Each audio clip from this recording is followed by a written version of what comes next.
खरीदारी के ये 4 मुहूर्त होते हैं सबसे शुभ। शुभ मुहूर्त में की गई शॉपिंग देती है भरपूर लाभ। लक्ष्मी जी की प्रतिमा के सामने दिया जलाने से होगी साल भर धनवर्षा। सभी दर्शकों को मेरा नमस्कार। मैं आशु मल्होत्रा। आज की इस पोस्ट में मैं आपको जानकारी दूंगा कि धनतेरस वाले दिन कौन से ऐसे 4 मुहूर्त बन रहे हैं जिसमें हम खरीदारी करें और हमारे घर पे माँ लक्ष्मी जी का वास हो। कार्तिक मास के कृष्ण पक्ष की त्रयोदशी पर धनतेरस का त्यौहार मनाया जाता है। इस दिन भगवान गणेश जी का, माँ लक्ष्मी जी का और कुबेर जी का, यमराज जी का और भोलेनाथ जी का पूजा करना बहुत ज़्यादा इसमें विशेष माना गया है, क्योंकि इस दिन मासिक शिवरात्रि भी होती है और हमें सभी का आशीर्वाद मिलता है, जिससे हमारे घर में सुख समृद्धि का वास होता है। इस बार 12 नवंबर रात से 11:30 से खरीदारी के शुभ मुहूर्त बन रहे हैं और 4 मुहूर्त हैं। तो इस 4 मुहूर्त में हम कुछ भी खरीदारी कर सकते हैं, जैसे कि सोना चांदी, कपड़े, अपने इलेक्ट्रॉनिक्स आइटम्स, गाड़ी, बंगला और ज़मीन जायदाद और कुछ भी ऐसी चीज़ें जो हमारे घर में लक्ष्मी जी का वास करें। नए कपड़े, बर्तन खरीदना बहुत अच्छा माना गया है। घर में घड़ी लाना बहुत शुभ माना गया है इस दिन के लिए, कि हमारा समय अगर इस दिन घड़ी लाते हैं तो हमारा समय बहुत ज़्यादा हमारे पक्ष में आता है और हमारे रुके हुए काम बनने शुरू हो जाते हैं। तो ये एक बहुत ज़्यादा महत्वपूर्ण दिन माना गया है हमारे शास्त्रों में, हमारे त्योहारों में। और ये दिवाली का आगमन से एक दिन पहले का होता है, ये दिवाली के आगमन का भी प्रतीक माना गया है। तो इस दिन 12 नवंबर से रात से 11:30 बजे से लेके रात के 1 बजे तक मुहूर्त है खरीदारी का।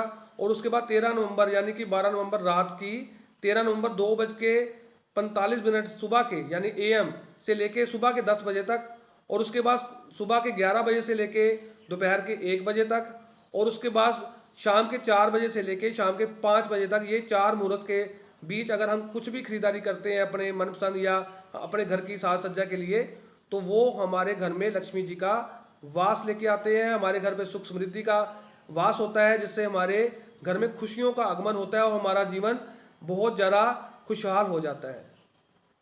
तो इस दिन के साथ एक कथा भी जुड़ी हुई है पौराणिक कथा शास्त्रों में, जिस कथा में ये बात है कि एक बार भगवान विष्णु पृथ्वी लोक आ रहे थे, तो लक्ष्मी जी ने कहा कि मैं भी आपके साथ जाऊंगी। तो विष्णु जी ने कहा कि अगर आप मेरी हर बात मानेंगी तभी मेरे साथ आए, नहीं तो आप यहीं रुकें। तो लक्ष्मी जी ने कहा कि मैं आपकी हर बात मानूंगी। और जब वो विष्णु जी और लक्ष्मी जी पृथ्वी लोक पहुंचे, तो विष्णु जी ने लक्ष्मी जी को कहा कि मैं दक्षिण दिशा की तरफ जा रहा हूं और जब तक मैं नहीं लौट कर आता तो आप मेरी प्रतीक्षा यहीं पर करें। तो वो ये कहकर चले गए और पीछे ही लक्ष्मी जी भी उनके पीछे चल पड़े। उनके मन में ये आया कि दक्षिण दिशा की तरफ क्या रहस्य है। तो जब वो जा रही थी तो आगे उनको पहले सरसों का खेत दिखा, तो वहां से उन्होंने फूल तोड़कर श्रृंगार किया अपना। थोड़ा और आगे गई तो आगे जाके गन्ने का खेत देखा, तो वहां से गन्ना तोड़कर वो चूसने लगी। और इतने में ही भगवान विष्णु आए और उन पे क्रोधित हो गए कि आपको मैंने वहीं पर प्रतीक्षा करने के लिए बोला था और आपने यहाँ पे आगे किसान के खेत से चोरी की है, तो ये इसके लिए आपको दंड दूंगा। मैं आपको श्राप देता हूँ कि 12 साल तक आपको इसी किसान के घर पे रहना पड़ेगा और इसकी सेवा करनी पड़ेगी।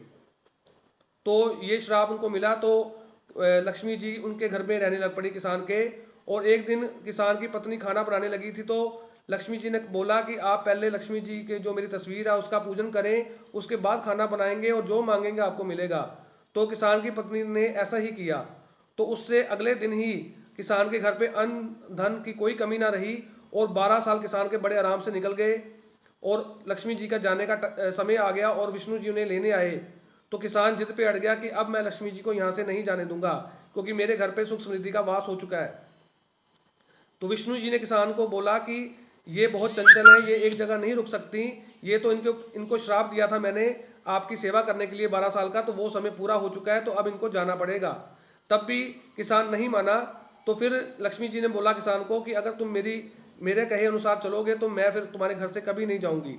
तो उन किसान को बोला लक्ष्मी जी ने कि कल धनतेरस है, तो कल अपने घर को गोबर से लेपो और शाम को मेरी तस्वीर के आगे देसी घी का दिया जलाओ और एक तांबे के कलश में थोड़े रुपए रखो। मैं उस रुपए में उस कलश में वास करूंगी, तुम्हें दिखूंगी तो नहीं, पर मैं तुम्हारे घर पे रहूंगी और पूरा 1 साल ऐसे तुम्हारे घर से नहीं जाऊंगी। तो ये एक कथा धनतेरस से जुड़ी हुई है कि इस दिन अगर माँ लक्ष्मी जी का पूजन किया जाए अपने घर पर, तो हमारे घर पे 1 साल तक, यानी कि कभी भी लक्ष्मी जी नहीं जाते और हमारे घर पे खुशहाली बनी रहती है और हमारा जीवन सुख समृद्धि से चलता रहता है। तो आज की इस पोस्ट में मैं आपको यही जानकारी देना चाह रहा था। अगली पोस्ट में फिर आपके लिए कुछ जानकारी लेके आऊँगा। तब तक के लिए सभी दर्शकों को मेरा नमस्कार।